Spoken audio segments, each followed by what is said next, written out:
Hey, it's Brent Yax with Awcom. Today I want to talk about the concept of passwords are dead. It's a quote that's been thrown around for at least 15 years or so now. And really what is behind that and what it came out from was IT industry a long time ago started recognizing the fact that passwords are not really the most secure way to protect data. So they started putting more policies in place, make the passwords longer, have special characters, all these different considerations to try to make it more secure and protect that identities of people and the data that they have.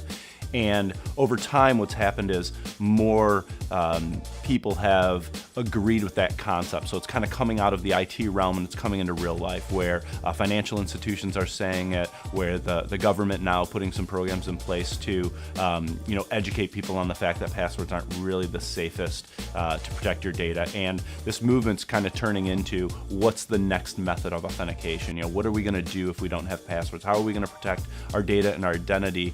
Not only are we going to be more secure, but also how do we make it easier instead of just adding more complexity and more complexity and more complexity. So the concept when they say passwords are dead is really around that effort to how do we replace the authentication mechanism that most people today are comfortable with and they're using, but is not really as secure as it needs to be. So this kind of started from a few different tipping points. So it's been around 15 years, but why is it gaining attention now? Why are more people getting into it? Why did Google in 2013 say passwords are dead at Google and we're changing? They also said in 2013, this is 5 years ago, they said if you're a tech startup today and you're using passwords to protect data, you will go out of business. So there's a reason behind why all these things are happening now and why in 2016, Google did a partnership, or Android specifically did a partnership with the password manager Dashlane to keep it so that you would log in one time. They called it YOLO. You only log in once. Log into Dashlane. Dashlane would connect to all your devices and your systems and your browsers and do all the authentication on the rest of them. So this movement is happening because of a number of tipping points. One of them is just the fact that the most breaches, or the common cause for breaches out there, is weak or stolen or compromised passwords. So whether it's a site gets breached and they take all the accounts, whether it's a malware that gets on your machine with a keylogger that gets your password, or you just have an easy password like 12345 or password that is easily compromised with a brute force attack. So that's one of the reasons. It's about 80% of all breaches are just weak passwords. That's a trigger. Then you look at the fact that over the last 5 to 10 years, the amount of passwords that people have to record and remember for their online accounts has grown dramatically. Personally, I have in my password manager, I have over 120 different passwords. Most of those added fairly recently within the last 4 or 5 years.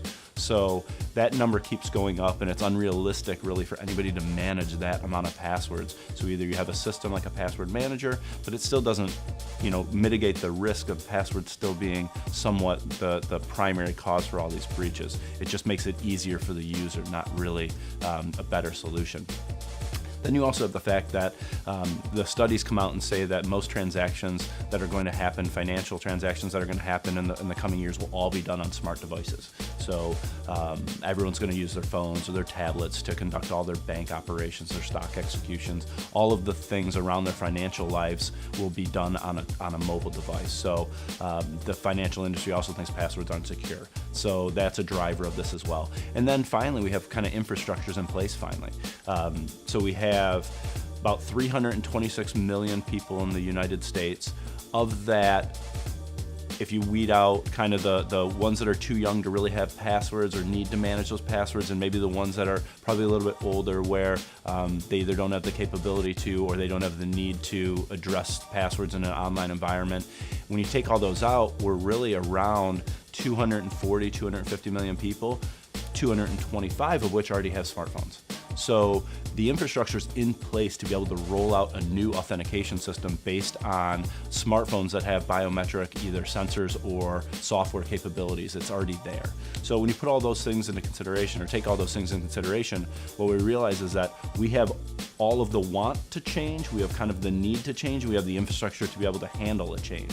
So that's why it's gaining ground right now, and that's what kind of all come together over the last 5 years that is getting everybody really talking about the password is dead again. So when you take all those things in consideration, and then you look at just as humans in general, we don't change until the pain of that change is less than the pain of staying the same.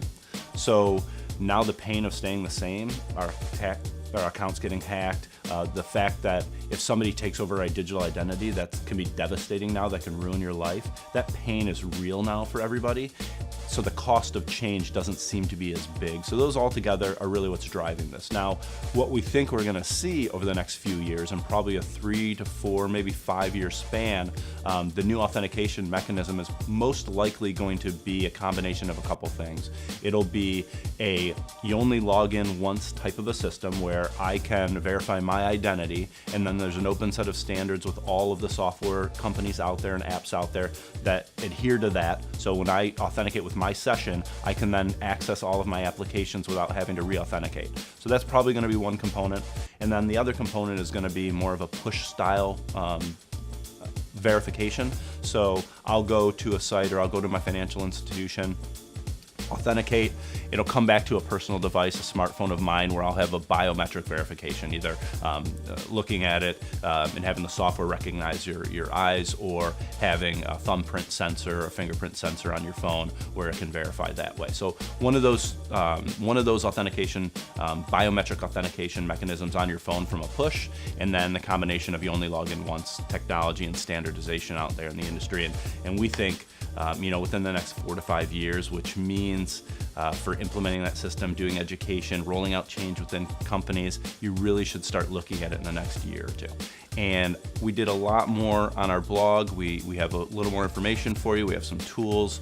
We have some password manager links. We have some other content from other articles that we've done. So if you want to dig into it a lot more, take a look at our blog.